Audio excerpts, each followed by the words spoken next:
여호와는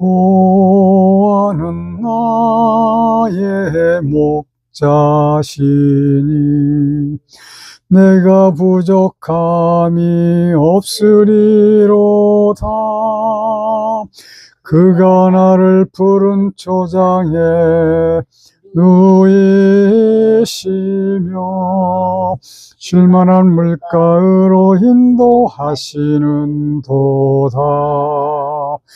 내 영혼을 소생시키시고 자기 이름을 위하여 의의 길로 인도하시는 도다.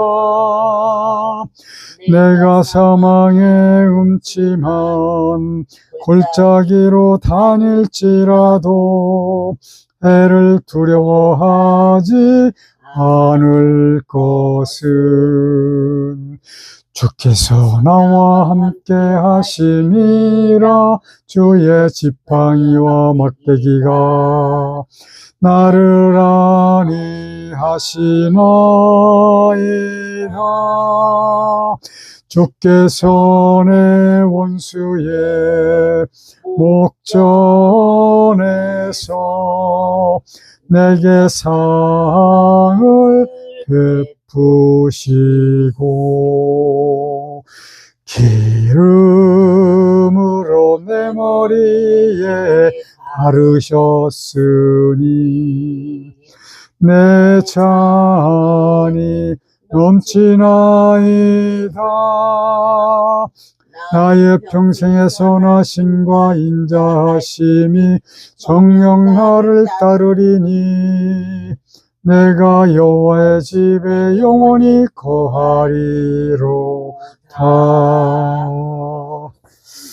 아멘.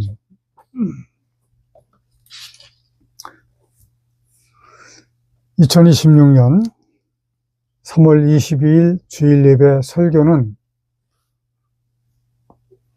PPT, 파워포인트로 준비를 했습니다. 처음 이렇게 하는 것 같아요.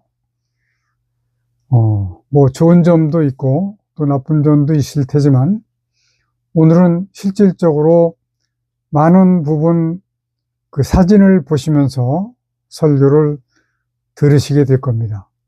설교 제목은 노아 홍수 때의 사건인가 아니면 무엇인가에 대해서 말씀을 드릴 겁니다.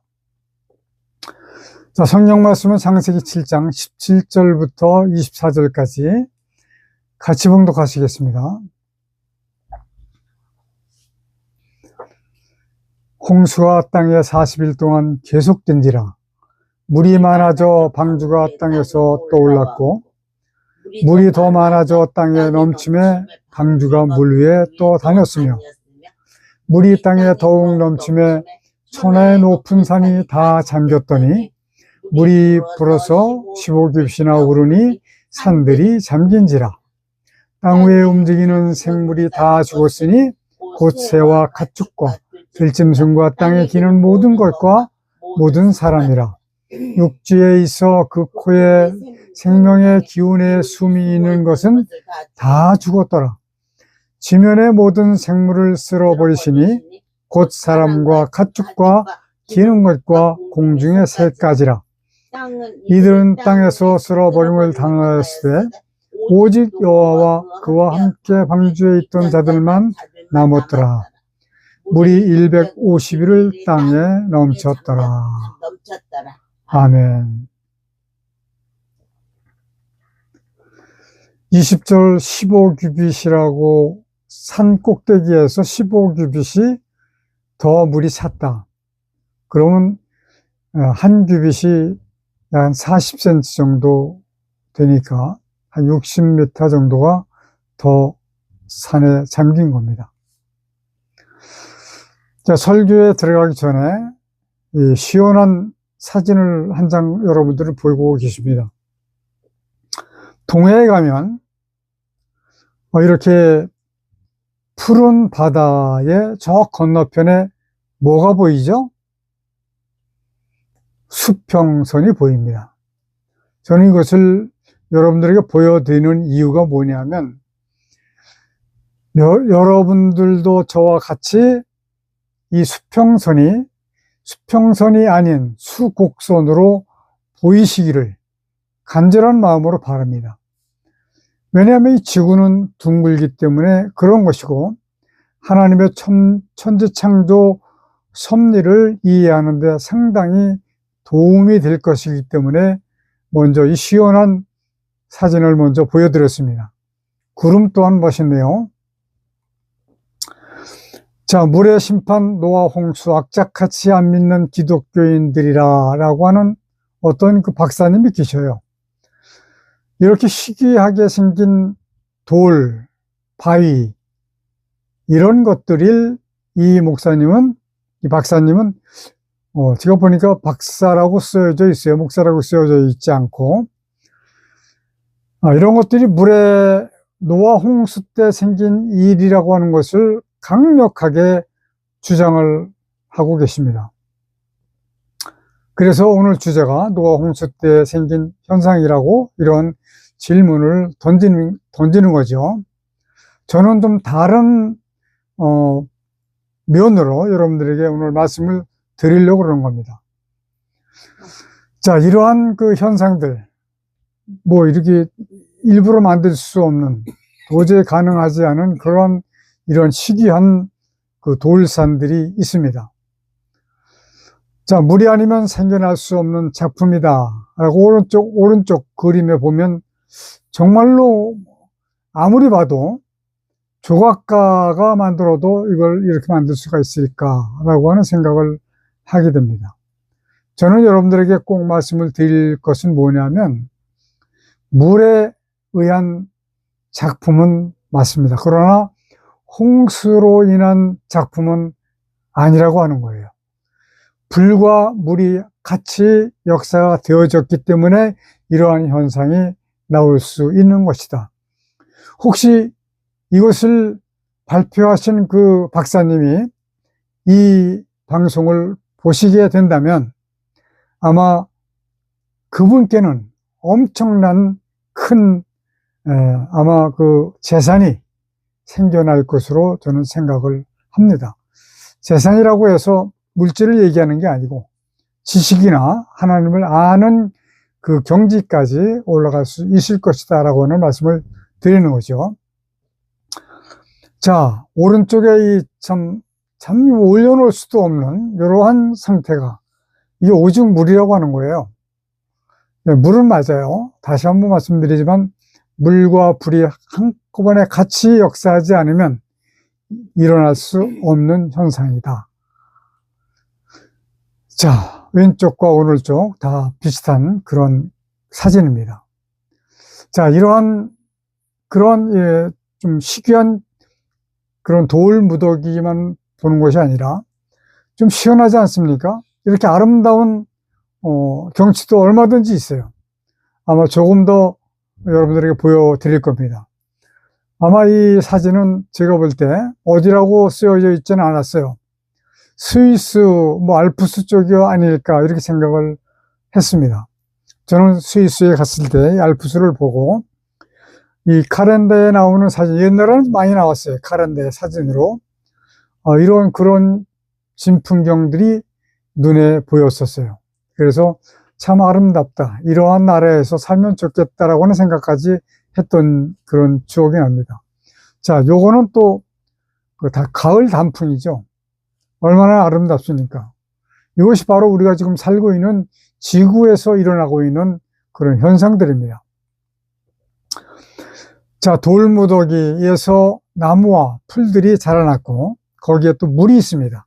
저는 이 아가씨를 소개하기 위해서 이 사진을 띄워드린 것이 아니고 이러한 배를 타고 여기 한번 가보면 참 좋은 여행이 되지 않을까 하는 생각이 들어서 이런 사진을 올려드렸고 중국 같아요. 이 사진은 참 희귀한 그 돌에서도 나무가 자라고 있다라고 하는 것도 볼 수가 있는 것이죠. 자, 이 물은 대한민국 지도 같이 생기지 않았습니까? 이렇게 참 아름답고 멋있는 그런 땅들이, 이거는 아마 우리나라 같아요. 그 다음에 이 몰디브 사진인데요. 여기는 아마 여행 한번 갔으면 좋겠다라고 저는 생각을 오래전부터 했습니다. 갔다 올 수 있을 기회가 있을는지 모르지만 어쨌든 참 바다를 보면 우리나라 동해 바다보다 훨씬 더 맑은 거를 느낄 수가 있습니다. 그 바다 위에 콘도들이 쭉 있는 곳을 보면 여기는 분명히 관광지다라고 볼 수가 있을 거예요. 자, 이건 바다 속이죠. 이러한 것들이 지구에 지금 지구상에 있습니다.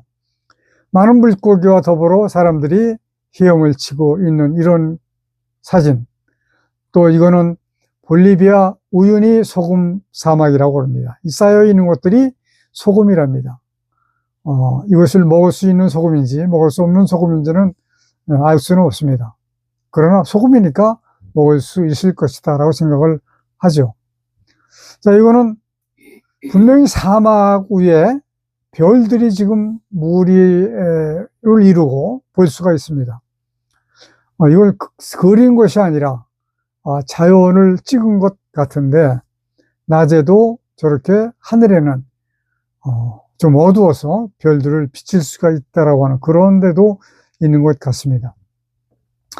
자, 높은 그 무더기 산, 돌산 위에서 지금 폭포가 떨어지고 있습니다.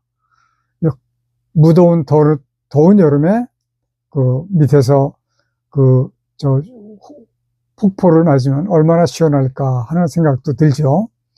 자, 이거는 위에서 떨어지고 있는 폭포를 이야기한 겁니다.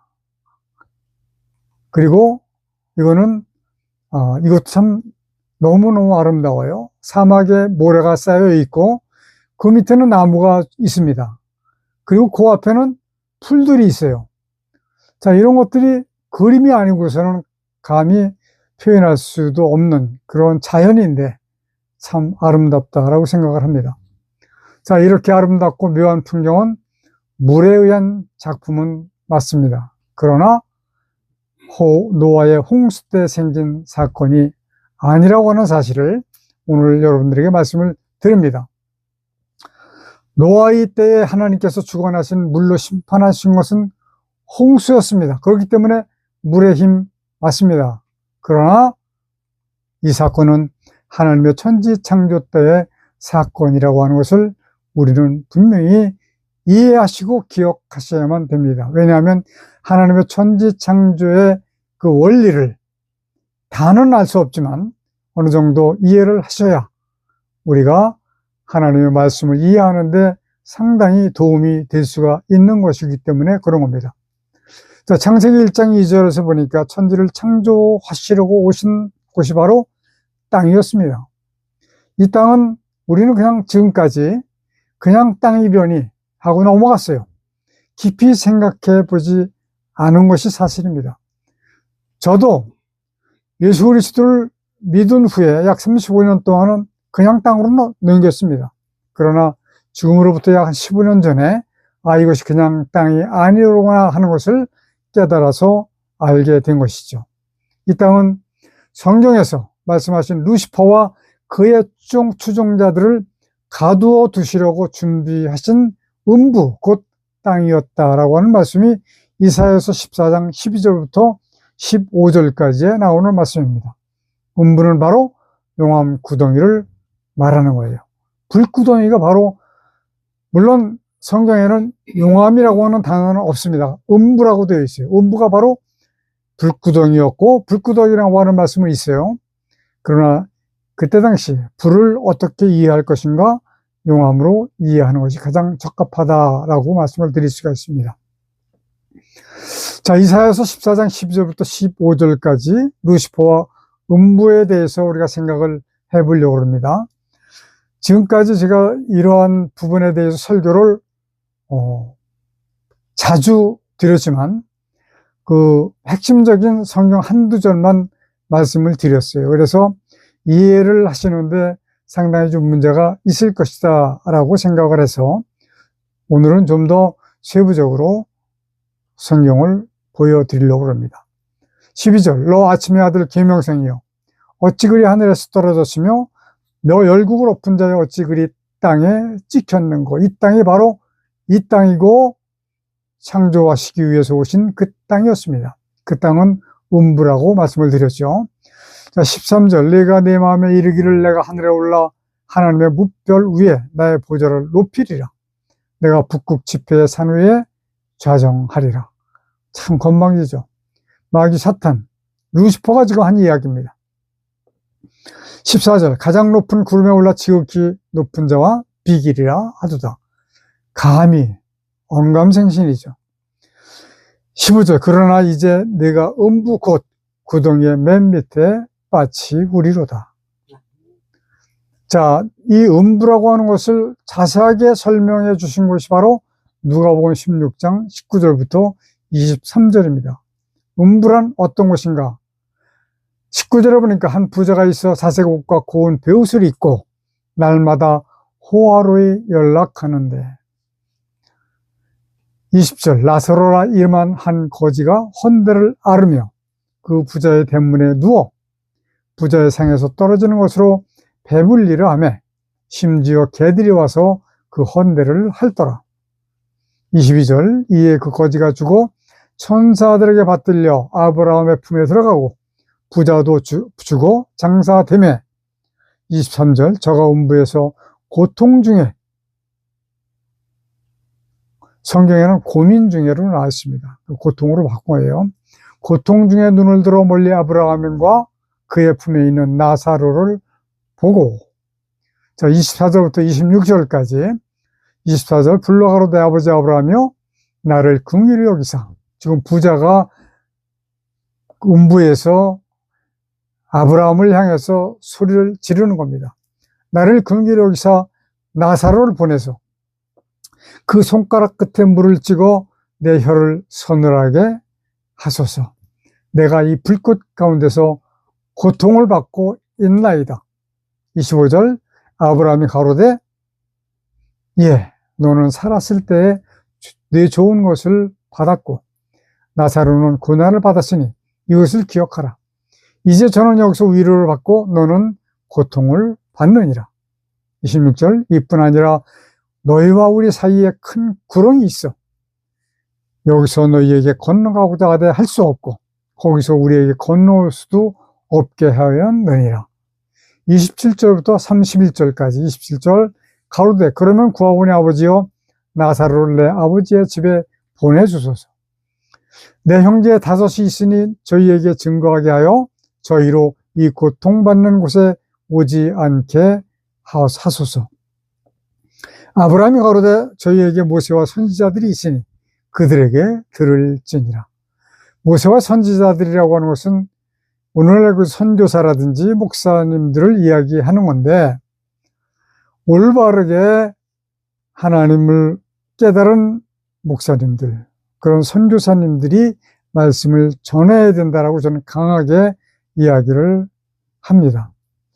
가로되 그렇지 아니하니이다. 아버지 아브라함이여 만일 죽은 자 가운데서 죽은 자에게서 저희에게 가는 자가 있으면 회개하리이다.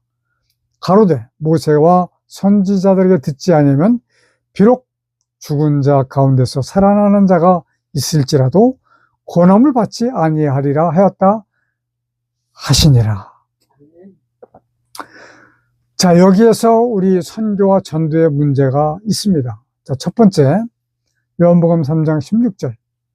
하나님이 세상을 이처럼 사랑하사 독생자를 주셨으니 이는 저를 믿는 자마다 멸망치 않고 영생을 얻게 하려 하심이니라. 며칠 전에 저와 함께 앞으로 동역할 그분을 만났는데 그분이 제게 이런 말씀을 하셨어요. 약 한 15년 전에 제가 아마 설교한 내용을 들었는데 왜 요한복음 3장 3절과 5절은 이야기하지 않고 3장 16절만 이야기했는지 모르겠다라고 하는 이야기를 제가 했답니다. 그 이야기를 듣고 저를 이상하게 봤대요. 그러면서 이제는 그 목사님 말씀이 옳습니다. 맞습니다. 라고 말씀해 주시는데 제가 큰 위로를 받았습니다. 저는 아펜젤러 언더우드 선교사를 책망하기 위해서 이 말씀을 드리는 게 아닙니다.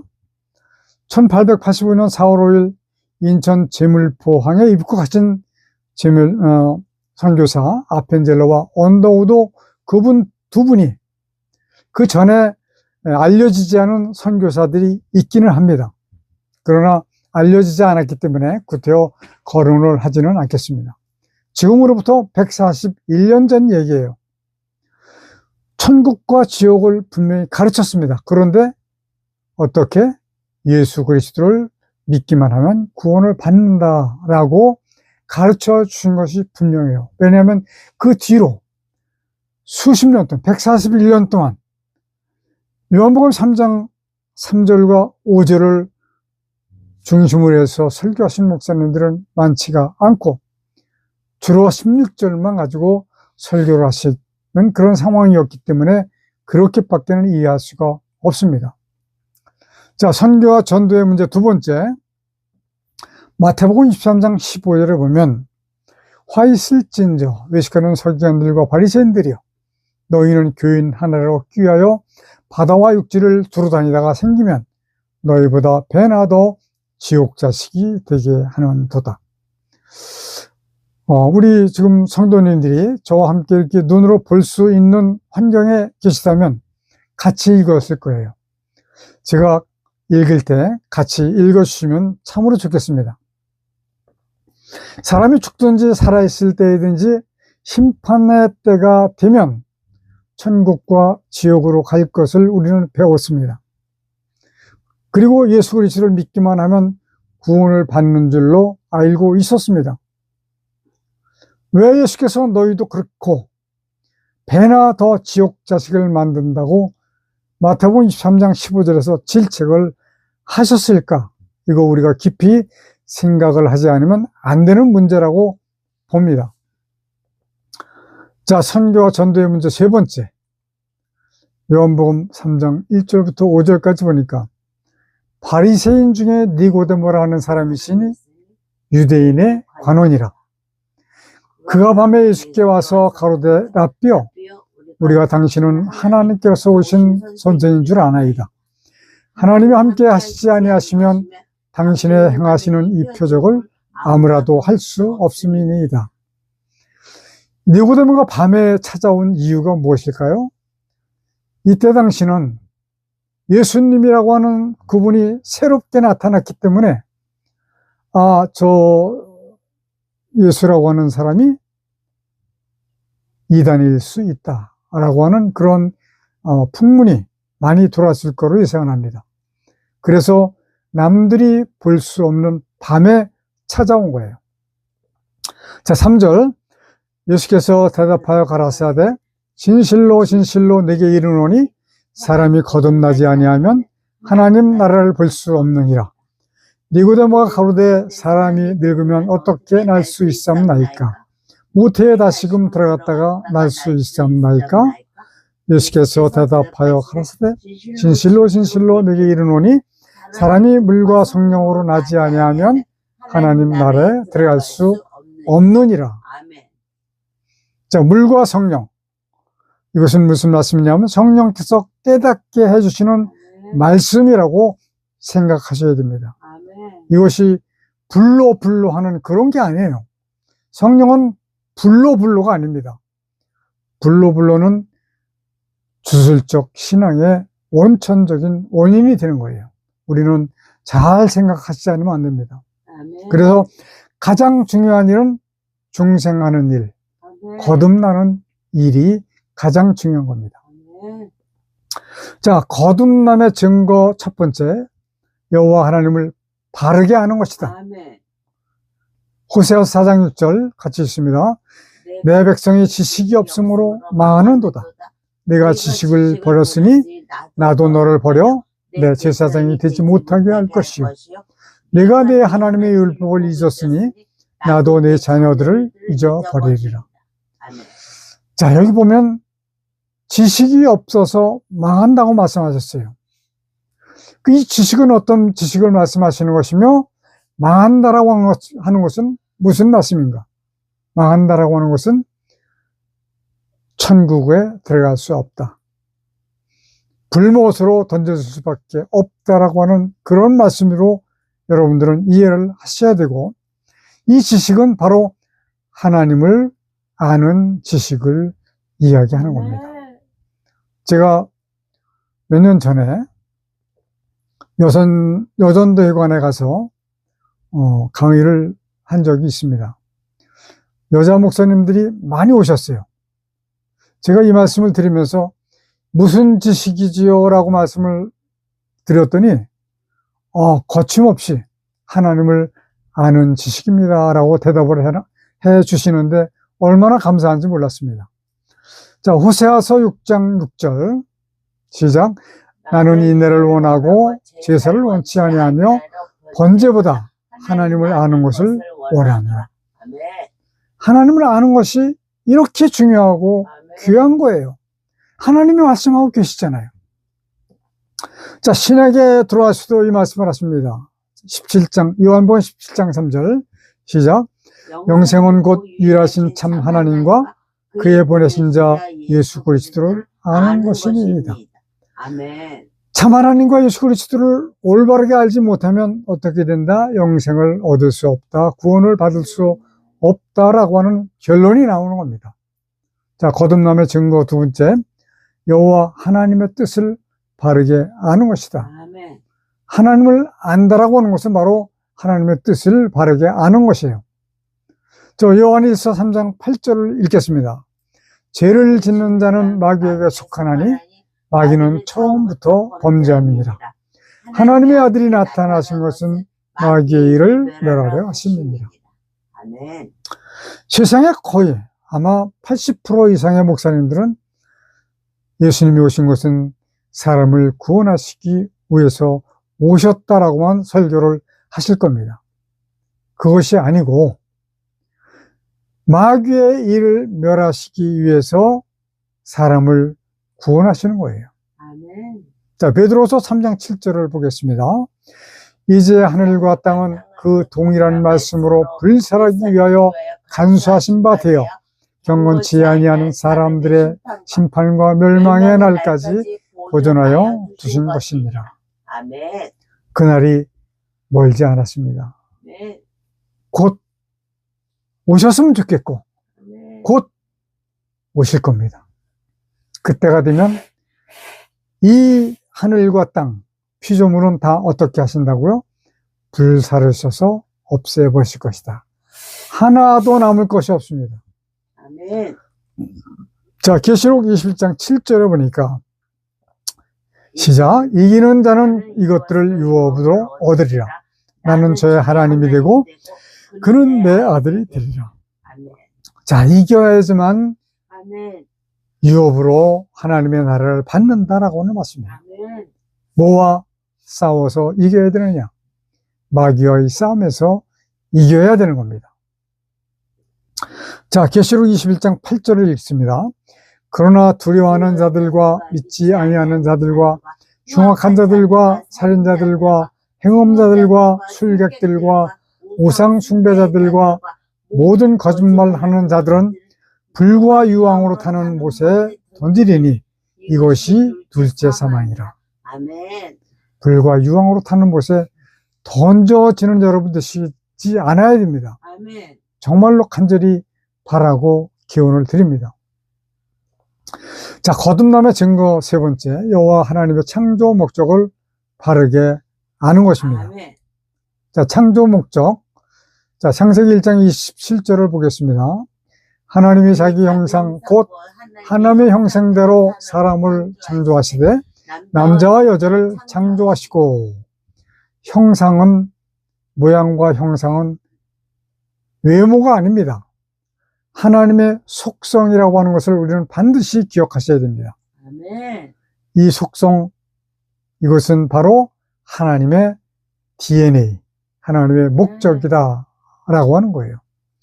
하나님의 DNA라고 하는 단어를 쓰신 분이 있어요. 우리 이주연 목사님이라고 젊은 목사님인데 하나님의 DNA라고 하는 단어를 쓰시더라고요. 저는 속으로 참 감사했습니다. 자, 거듭남의 증거 세 번째. 자, 이거는 읽은 거니까 그냥 넘어가고 다음으로 들어갑니다. 창세기 1장 28절. 하나님이 그들에게 복을 주시며 그들에게 이르시되 생육하고 번성하여 땅에 충만하라. 땅을 정복하라. 바다의 고기와 공중의 새와 땅에 움직이는 모든 생물을 다스리라 하시니라. 아멘. 자, 생육하고 번성하여 땅에 충만하라고 하는 복은 모든 짐승들, 생물들에게 다 주신 복이에요. 그러나 그들에게는 땅을 정복하라고 하는 전쟁의 선포를 해 주시지 않았지만 사람들에게만 땅을 정복하라고 하는 명령을 하신 겁니다. 땅을 정복하라, 바로 마귀와의 전쟁을 선포하신 것이다 라고 하는 말씀입니다. 자, 이 마귀와의 전쟁을 우리는 깊이 생각을 해야지만 됩니다. 계시록 21장 7절. 이기는 자는 이것들을 유업으로 얻으리라. 나는 저의 하나님이 되고 그들은 내 아들이 되리라. 이겨야지만 유업을 받을 수 있고 하나님의 자녀가 될 수 있다라고 하는 것을 기억하셔야 됩니다. 마귀의 전쟁에서 이긴 자에게 주시는 상급은 바로 천국이에요. 수억은 돈을 받는 게 아니에요. 이 세상에서 필요한 돈은 하나님 나라에서는 전혀 필요하지가 않습니다. 거듭남의 증거 네 번째, 여호와 하나님의 나라를 유업으로 받는 것은 바로 하나님의 나라다. 자, 21장 7절 조금 전에 읽었죠. 자, 그런데 이 세상에서도 자유를 주십니다. 이긴 자에게 주시는 이 세상에서의 자유입니다. 이것은 요한복음 8장 32절입니다. 시작. 진리를 알지니 진리가 너희를 자유롭게 하리라. 아멘. 하나님의 말씀을 올바르게 알아야 그 진리가 이해하고 알게 된 그에게 자유를 주신다라고 하는 말씀이에요. 이거 굉장히 귀한 말씀입니다. 여기까지 도달하셔야지만 됩니다. 자, 마귀가 감히 예수 그리스도를 시험을 했어요.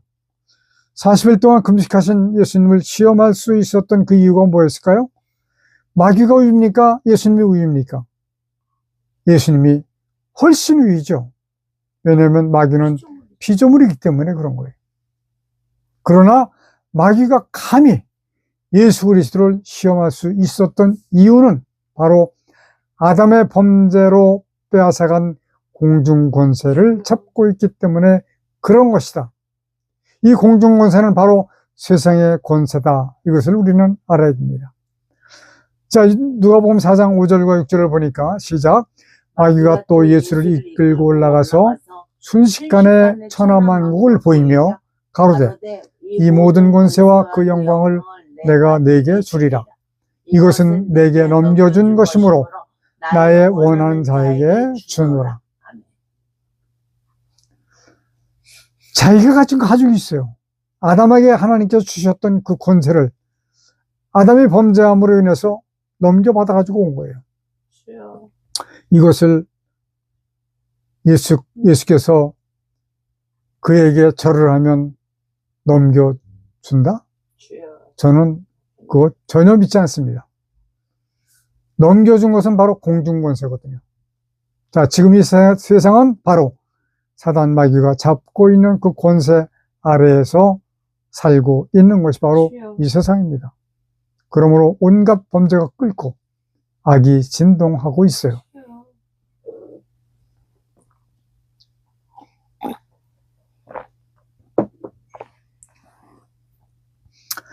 더 중요한 것은 마귀가 보는 적은 바로 교회라고 하는 겁니다. 구원자가 나오지 못하게 하는 것이 마귀의 목적이에요. 그래서 마귀는 교회를 무력화시키고 있습니다. 한국의 교회는 유럽의 교회와 같이 거의 점령을 당한 실정이에요. 마귀는 교회를 세속적인 지식과 문화와 기술로 공격을 하고 있습니다. 요즘 좀 큰 교회 가보면 교회를 갈 수가 없습니다. 솔직히 말씀을 드리는 거예요. 자, 마귀가 교회를 장악하는 방법을 잠깐 생각을 해 보려고 합니다. 이제 거의 다 끝나가고 있습니다. 자, 첫 번째 세속주의. 교회는 젊은 세대를 세워야 한다고 하면서 세상의 기술과 문화를 무차별 도입하고 있어요. 밤무대에 가서나 볼 수 있는 것들도 많이 들어와 있습니다. 너무나도 많이 들어와 있어요. 그래서 교회에서 없어져야 될 것, 뱅글뱅글 돌아가는, 저는 그 기구 이름을 모르겠어요. 그래서 뱅글뱅글 밤무대에서 사용하는 조명이다, 이렇게 얘기를 합니다. 그리고 전광판 없어져야 됩니다. 전광판은 사람들의 시력도 나쁘게 만들지만, 그러나 사람들을 전부 바보로 만들고 있습니다. 그리고 드럼, 전자기타, 키보드, 기타, 이런 것들을 모두 없애버려야 됩니다. 왜냐하면 이것은 실용음악에서 쓰는 악기들이기 때문에 그런 거예요. 하나님을 바르게 알지 못하기 때문에 쓰고 있다라고 볼 수밖에 없습니다. 자, 그럼 있어야 될 것이 무엇이냐? 하나님을 분명하게 알게 하는 설교가 있어야 됩니다. 아멘. 어제도 우리 조카의 딸이 결혼을 하는데 갔다 왔습니다.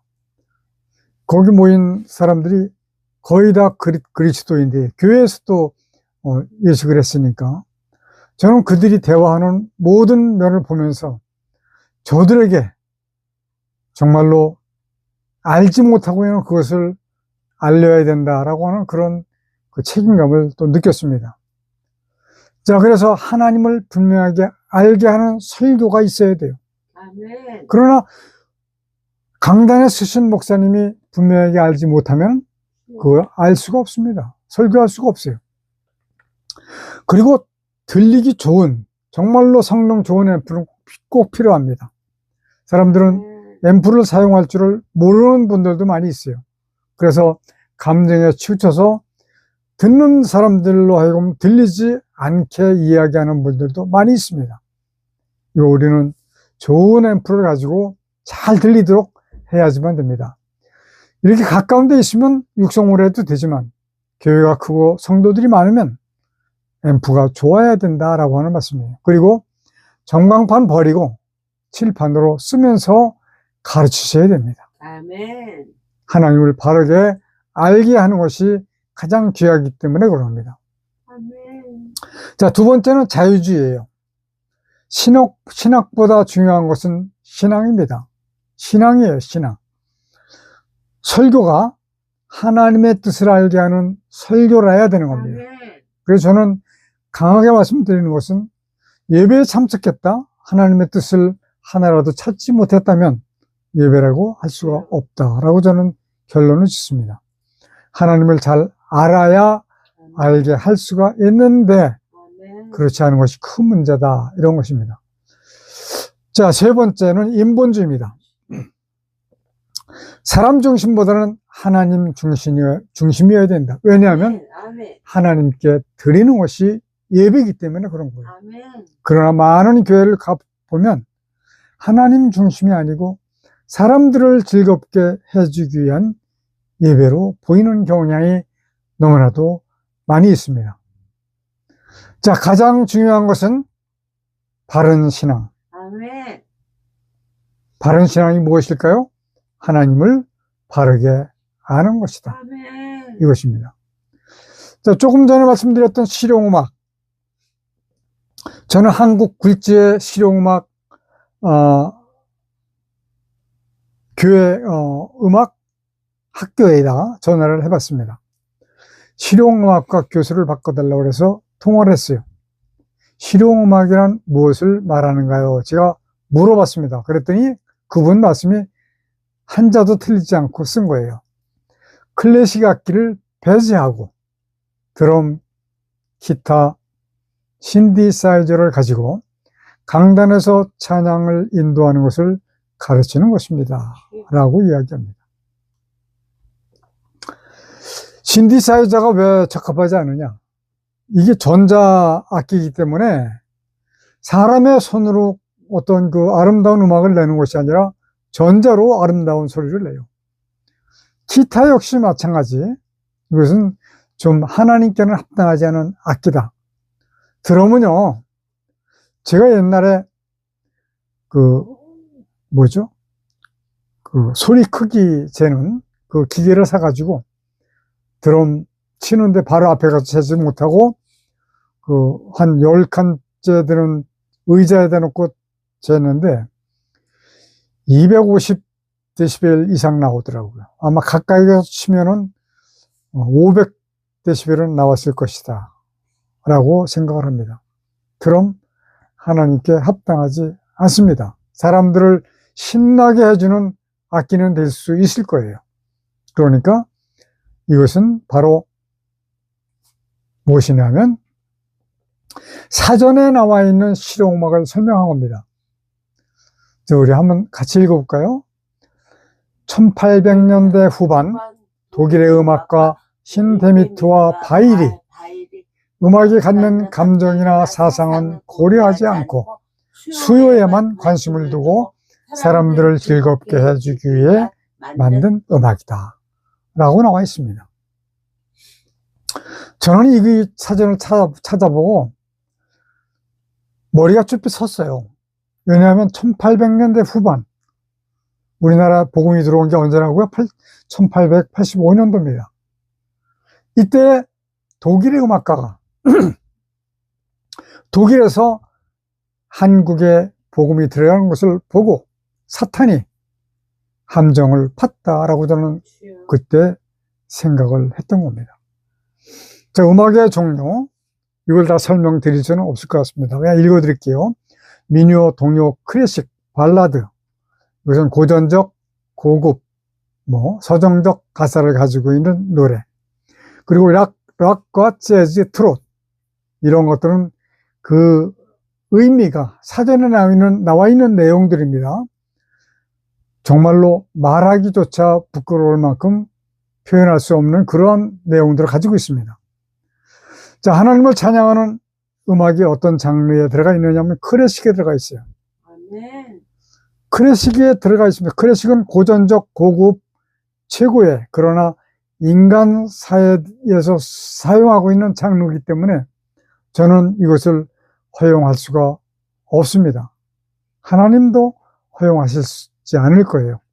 사람이 사용하는 장르에다가 하나님을 찬양하는 음악을 넣는다? 이건 어불성설이죠. 그래서 하나님의 노래 장르는 노빌리티 글로리우스라고 하는 장르를 만들어 놓고 있습니다. 이것이 세계를 다 지배할 수 있는 날이 속기 오기를 기대하는 것이죠. 고귀하고 영광 가득 찬 음악이다 라고 하는 뜻입니다. 왜냐하면 이사야 43장 21절에 보니까 이 백성은 내가 나를 위하여 지었나니 나의 찬송을 부르게 하며 함이니라. 사람들은 하나님의 찬송을 불러서 찬양을 드려야 되는데 자기들의 노래를 불러서 하나님을 영화롭게 해드린다? 천만의 말씀이에요. 이걸 우리는 반드시 기억하셔야만 된다. 자, 현대교회 현상 이제 2장만 나오면 끝납니다. 정통 개혁주의에서 보고 있는 현대 기성교회를 이야기를 합니다. 왜 이 말씀을 드리냐면 제가 그냥 장로교 신학교를 다니면서 정통 개혁주의에서 공부를 더 크게 했거든요. 하나님의 구원을 받을 수 있는 성도는 교인들 중에서 2% 정도밖에 되지 않는다라고 하는 말을 지금으로부터 15년 전 제가 정통 개혁주의에서 들은 이야기입니다. 제가 봐도 그렇게밖에는 보이질 않아요. 저는 솔직히 말씀드려서 여러분들도 그렇게 보이셨으면 좋겠어요. 그래야지만 됩니다. 자, 그 다음에 이제 이것을 우리가 힘써서 10%, 20%, 30% 쭉 올려야지만 되는 거예요. 이것이 바로 올바른 선교라고 하는 겁니다. 아멘. 이것이 바로 올바른 전도라고 하는 말씀이에요. 그러나 아마 몇 퍼센트도 되기 전에 하나님의 심판은 이 땅에 임할 것으로 저는 보고 있습니다. 자, 아담으로부터 태어났다가 죽은 사람의 수를 셀 수가 있을까요? 이것은 셀 수는 없습니다. 그러나 전문가들의 문헌에 보면 약 7해로 봅니다. 해의 단위는 0이 22개가 붙는 숫자예요. 우리는 상상할 수 없는 숫자입니다. 하나님은 그렇게 많은 구원자가 필요하실까요? 아닙니다. 많이 필요하지 않을 것 같아요. 그러나 7해 정도의 사람들이 낳고 죽고를 했는데도 불구하고 아직도 이 세상이 굴러가고 있는 이유는 아직 구원받을 자가 부족했기 때문에 그렇다라고 볼 수밖에 없습니다. 자, 왜냐하면 순교자와 구원받을 자의 숫자가 차면 심판을 하신다라고 분명히 말씀하셨거든요. 계시록 6장 11절 시작. 각각 저희에게 흰 두루마기를 주시며 가라사대 아직 잠시 동안 쉬되 저희 동무 종들과 형제들도 자기처럼 죽임을 받아 그 수가 차기까지 하라 하시더라. 아멘. 자, 계시록 7장 9절과 10절.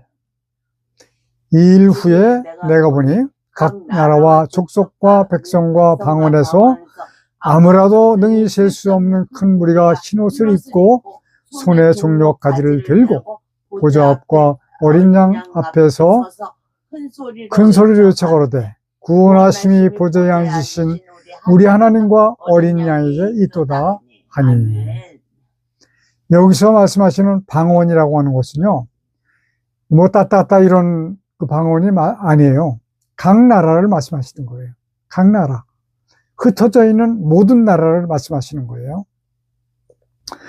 자, 하나님의 영광과 자신이 하나님의 나라에 들어가기 위해서는 반드시 꼭 구원을 여러분들 스스로가 받지 않으면 안 된다. 아멘. 구원을 받으셔야 여러분들이 하나님의 나라에 가서 이 세상에서 받은 고통과 모든 어려움은 다 잃어버리고 영원히 행복한 삶을